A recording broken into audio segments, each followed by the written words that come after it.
Hey guys, what's up? Frosty here.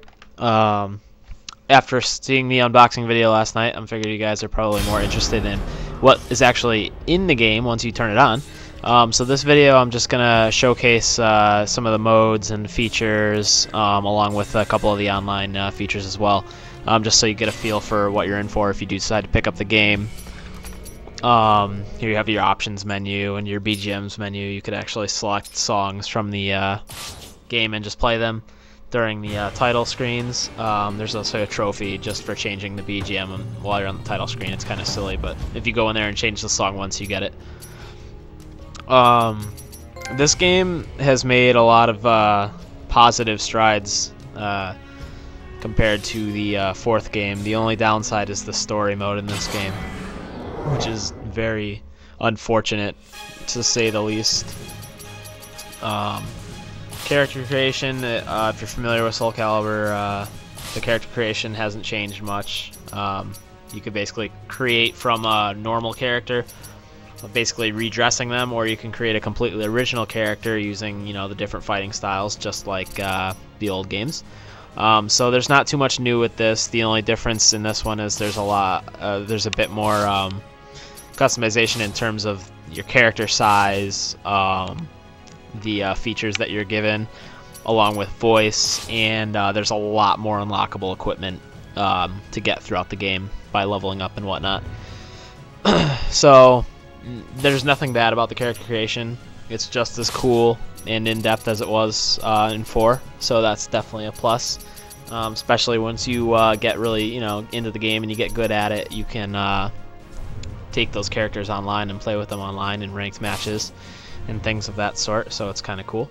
But yeah, back to the story mode really quick. It only allows you to pick, it gives you a character that you have to use for the story. As you can see, it's like a map setup, and you go episode to episode, and it's a different portion of the story.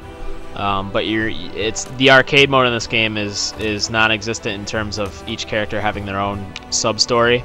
There's only one main story in this, and that's what you get.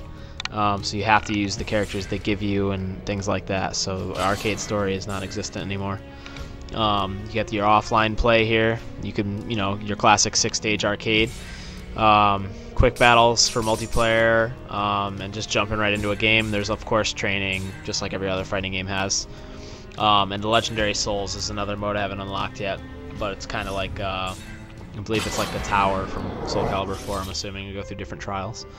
Online is really cool. It's got this cool map where it shows you where people are playing. There's ranked match, player match, and what's really cool about this game is the Coliseum here. Basically, it's like an open lobby. You pick a location and you join up, and it lets you know like how full each area is. So you join one that has a lot of activity, and it brings your avatar card into this lobby room, and you can move it around, and there's text chat. You could select other people, challenge them, create your own games in here. And there's also in the middle, there's just matchups, and there's also a tournament.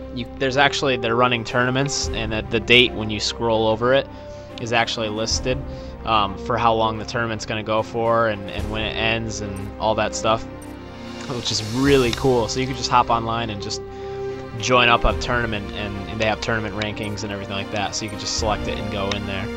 Obviously not going to do that in this video. I just wanted to show you, what the online Coliseum looks like. This is this is probably one of my favorite new features they added to the series. Just because it's more of like a social thing now. Like, you don't always have to come on to fight some random guy online. You can meet up with your friends in a lobby, make your own lobby, talk, do whatever. You don't have to just have the in-game lobby while you're waiting for somebody else to finish their fight. So, I found that to be very cool too.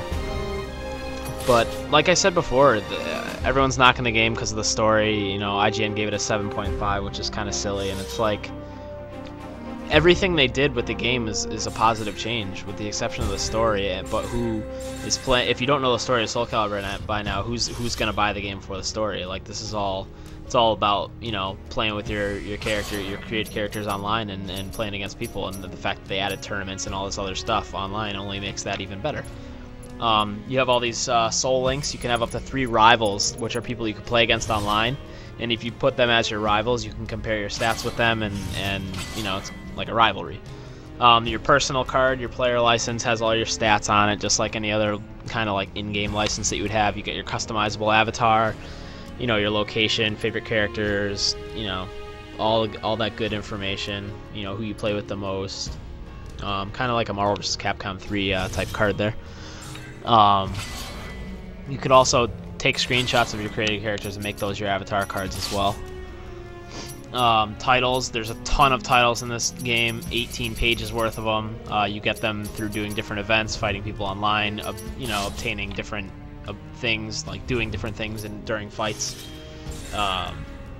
So that's gonna take a while to get all of them. Actually, I'd be surprised if anybody did, but you know, thanks for watching, guys. That's Soul Calibur 5.